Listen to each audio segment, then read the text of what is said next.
Welcome everybody, and a special thank you for members of Hollywood Temple Bethel who are with us and really our hosts. So welcome to everybody. So here we are. We're now at the fifth of these, the fifth of the 8 classes. After this one, there'll be 3 more left. Next one will be about Abraham, the following will be about Jacob, and the final one will be about Joseph. Can we keep it at 3 o'clock? No. I don't think so. It's actually, yeah. Here's the thing, if you are a Jew, you know that any time is not convenient for someone. It's a guarantee. No matter what time you do it, I'll disappoint somebody. And this is what we have to live with. So, let's recap a little bit, as always, before we move on to this very, very fascinating portion today. Before you even start, we're going to be dealing briefly with Genesis chapter 5, briefly, and then really Genesis chapter 6, but only verses 1 through 8. And when I say verses 1 through 8, I'll probably talk about 2 words within those verses, and that's it. If we're lucky. The entire intention that I have in speaking about the book of Bereshit, speaking about Torah in general, is to really bring home the point that we are not to read this literally. We are to read this either hyper-literally, from a Kabbalistic point of view, in other words, word by word or letter by letter, or allegorically or metaphorically.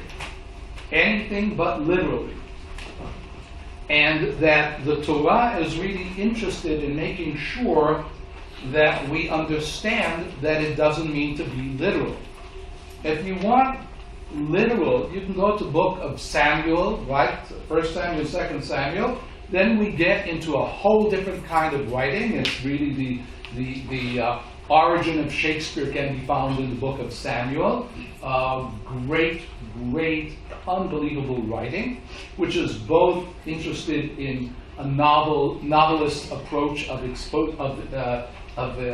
speaking about character and character development, and is also interested in history, because the book of Samuel is actually historical. I don't mean historical as would pass the day in Johns Hopkins or in Stanford, but historical, yeah? Like really telling us a story in a sequence, years corresponding.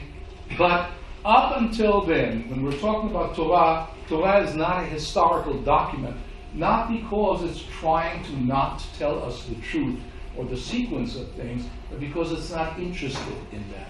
That is not what Torah is actually trying to do. Torah is actually a theological book that's interested in discussing the relationship of God with us and us with God. Vetulo. And that's it. It's not really interested in anything else. There are some historical or quasi-historical things in it, but that's not its interest. It's also not interested in telling you truth from a Western perspective, meaning can I put it under a microscope and examine it and dissect it. That is A, not Torah-like. B, it's not Middle Eastern-like, right? If you've ever been an American negotiator in talks in Israel, you will understand what I mean. Middle Easterners are not interested in facts the way Westerners are interested in facts. Facts are not the issue. The issue is something very different than facts. And facts are simply something that's on a page, because how am I supposed to talk about God when there's nothing to say about God? I can't actually talk about God. It's impossible to convey. If you've ever had in your life a revelation, a sense that you suddenly had clarity about something you've never had before, you will know that immediately with that revelation comes the realization that you can't explain it to anybody else. Right? Immediately. At the moment of the revelation, you go, And what do people go? Well, you have to have been there. You're right. Yeah. Well, I can't really explain it. You have to see it. You have to feel it, right? When we say Al tadun chavercha ad shelo ta'amod b'mkomo, do not judge your fellow human being until you stand in their place.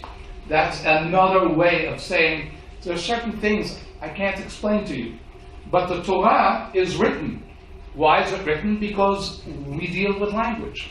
We human beings deal with language. And so the Torah goes, okay, I'll try and explain to you the inexplicable.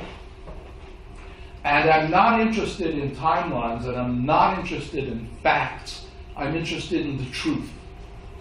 I'm interested in conveying the truth. How do I do that is very complicated. The way the Torah sets out to do it, in my opinion, is by saying to you, don't read me literally.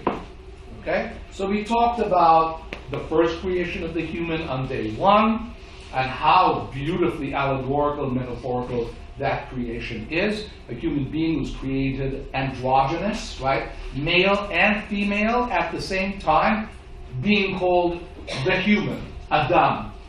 Okay? Chapter 2 and chapter 3 still deal with the human. Now it's in a bit of a different way, but it's still dealing with a relationship with God, not really interested in telling you that Adam and Eve were actually the first people on earth. That is a very small, narrow understanding of what the Torah is trying to do. The Torah is not interested whether or not they were the actual first human beings on earth or not. For the sake of the discussion, they are the first human being. Do you understand what I'm saying? Maybe there were 19,000 before them, or 530 million. It is irrelevant. The Torah chooses to begin with Adam de Chava, speaking about them as the first. This is how the human being was intended to be created by God. And we know immediately from chapter 1 that we can't count days, because until the fourth day there was no time anyway. Since the fourth day specifically says to us that God created the sun and the stars and the moon so that there shall be time, so that there shall be days and months and events, right? And in order to shine light upon the earth. Therefore, before that, light was not light and time was not time. So immediately in chapter 1, the Torah is saying, do not read me literally, don't take me literally. And it continues. Last time we spoke about Cain and Abel. And I hope that I tried to demonstrate how extraordinarily allegorical that story is. That we may not even be dealing with two people. We may be dealing with one human being who has two sides. Because from a Kabbalistic perspective, and by the way, not only from a Kabbalistic perspective, nothing is unidimensional. Certainly a human being cannot be unidimensional. So any human being has this side and that side. At least, one would hope, right? Two sides. The Kabbalah speaks about it in the terms of what's known as the Sitra Achra. Sitra Achra, the other side, the other face.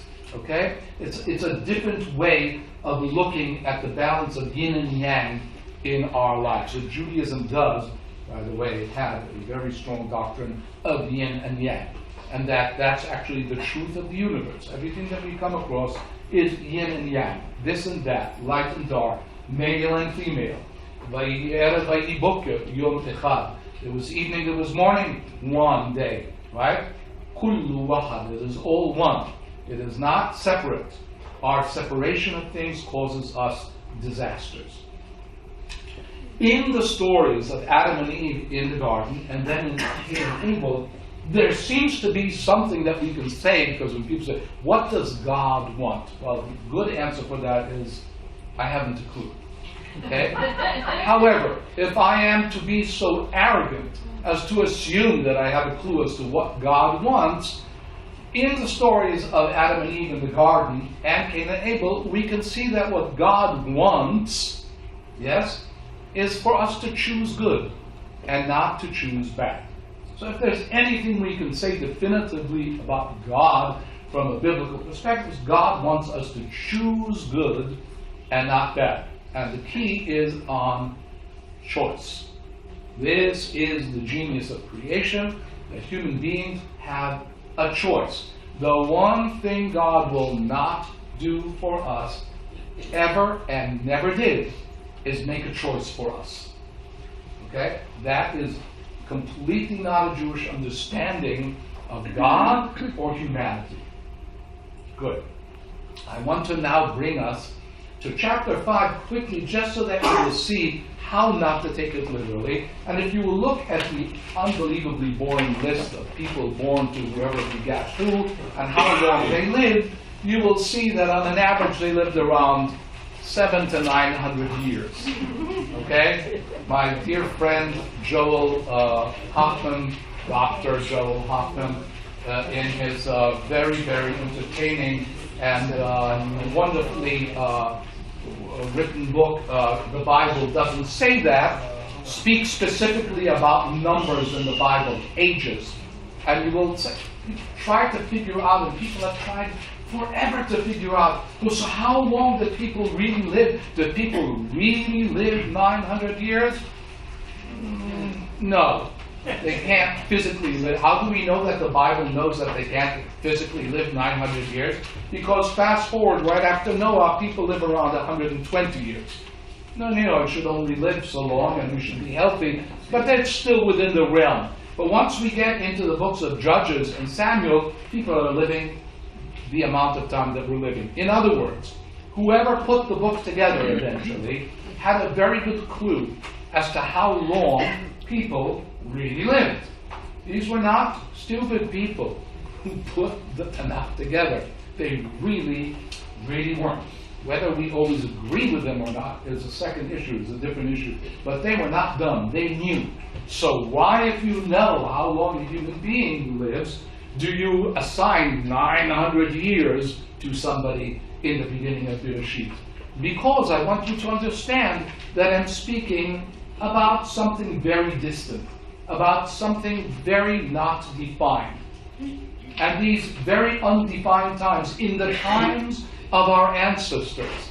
And we have that in all cultures, talking about ancestors. Our ancestors could fly. Our ancestors could speak to eagles. Our ancestors could speak to the earth. Our ancestors could do things we can't do.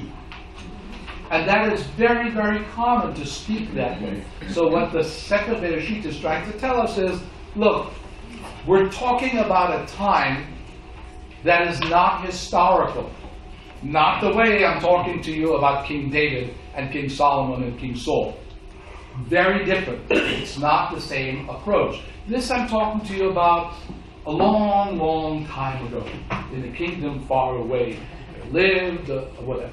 This is what the Bible is doing. That's what it's trying to do for us. So therefore, attaching that way to numbers in the Torah leads us down a terrible path, because as Dr. Joel Hoffman does, he tries to say, well, let's say it's double the amount. Well, now double doesn't work either, because nobody lives 450. Okay, let's say it's a third. That doesn't work either. So now let's say that it's just a quarter. Okay, maybe that works. So then Sarah she was barren and got pregnant when she was 14. Right? If you start doing things that way. Well, that's not exactly exciting news. And the Bible goes out of its way to explain that Sarah was old. She was 90 when she had it. So one way or another, we understand that the Torah is not being literal when it's talking about years of lives in the beginning of the Torah. It's just not doing that. That's not its interest. Lo bazeh askinan, as we say in Talmud. This is not what we're dealing with. We're not dealing with how long does a human being actually biologically live, or did these people know. In a way, the author is telling you, I haven't a clue how long they lived. But it must have been huge. It was like 800 years. How big was the house that you just, oh my God. It was a palace. You could fit like 2 football fields in it. No, you couldn't. Okay? It was maybe 60 feet, the living room. So you couldn't fit 2 football fields. But you get the idea, that was a very big house. These people, they lived a long time. These were serious people. There's one little oddity that we want to touch in here, and that's about Chanoch, or in English, Enoch. Because the wording about Enoch here is very strange, because at the end of chapter 5, it will say here, verse 22, and Chanoch lived 560 years when he gave birth to Methuselah.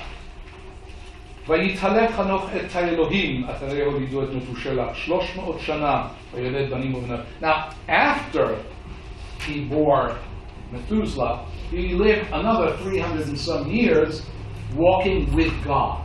Or, literally, et Elohim in Hebrew means Enoch was walking God by the hand. Physically walking God, like I take someone out for a walk. ויתהלך חנוך את האלוהים. Alright? But at the end of that, so all the days of Enoch were 65 and 300 years. And Chanoch walked with God and was no more, for God had taken him. Now, never is that going to be mentioned in the Torah or in the Bible except for Eliyahu, or Elijah the prophet. That's it.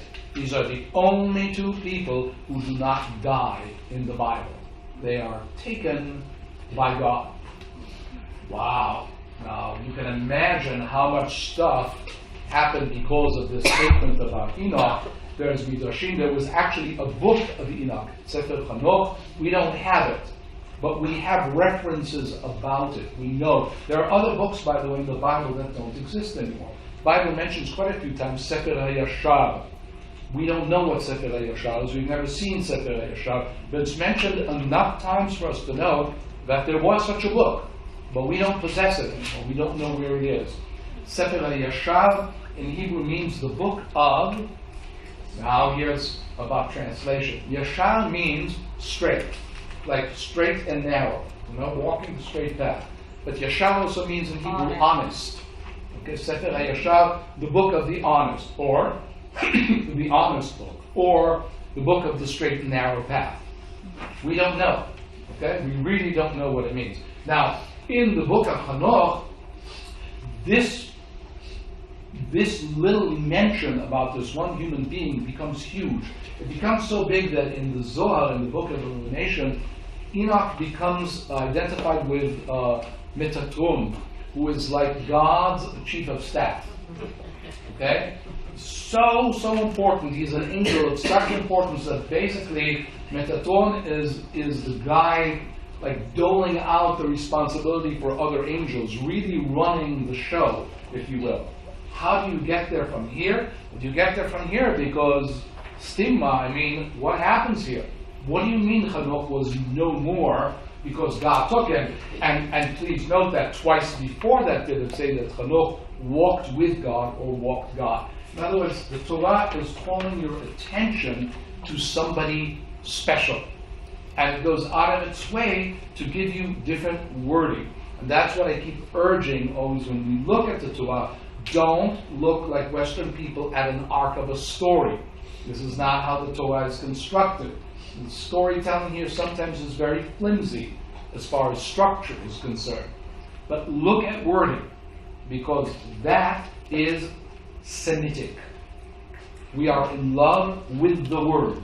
We Jews are in love with the word, and our cousins the Arabs are in love with language just as much as we are, with, by the way, the exact same attitude with numerology, with the allegory, everything exactly like, not kind of like, exactly alike. Okay? Number values for letters, and looking at it as really garments of holiness. All right, we're done with chapter 5, we're finished, and now chapter 6 begins and says, yes? Why in up to 5 do they have the large spaces? Why up to 5 do we have? Well, it depends on where you are, on which book you're looking at. Later on, they don't have the large Yeah, spaces. I don't have it in mind. Oh, okay. So, I was asked about the spacing. I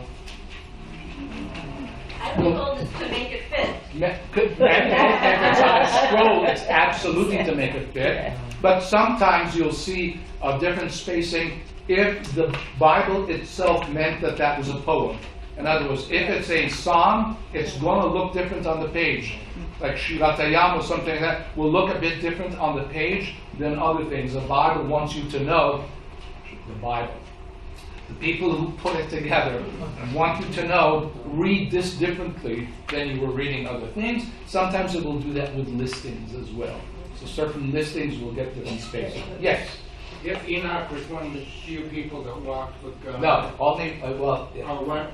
it was one of the few who walked with God. He's the only one of two who don't die in the Bible. And if he did it for such a long amount of time, 350 years, what was written in that book? Well, first of all, as I said, we don't know, because we don't have the Book of Enoch. We have references to the Book of Enoch, but I've never seen the Book of Enoch, so I can't tell you. But it's referencing to the fact that Enoch was obviously an angel. I'd love to hear the conversation. He was called up to heaven. There's the discussion in the Zohar is a very interesting one, and we'll get into it now in looking at chapter 6. Now, I want to introduce another thing to you. In Midrash Chagiga, in the Talmud, there is a statement that Adam reached all the way from earth until heaven. All the way from earth until heaven. He was so gigantic that he reached all the way from earth until heaven.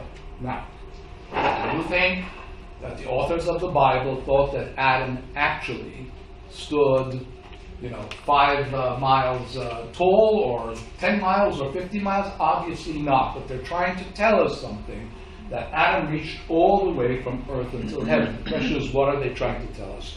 They're trying to tell us that God created the human being with 2 properties: material and spiritual, reaching all the way from earth until heaven. If we look at it, if you are that kind of a person who likes to see signs or prophecies, oh my God, when a man lands on the moon, can you imagine what somebody who's really deep into this stuff is going, told you, look at what the Midrash says. The human being reaches all the way from earth and heaven. And by the way, they wouldn't be that wrong. Okay? That would be a pretty interesting, lovely allegorical understanding. In other words, the potential of the human being is to reach all the way up to heaven. That's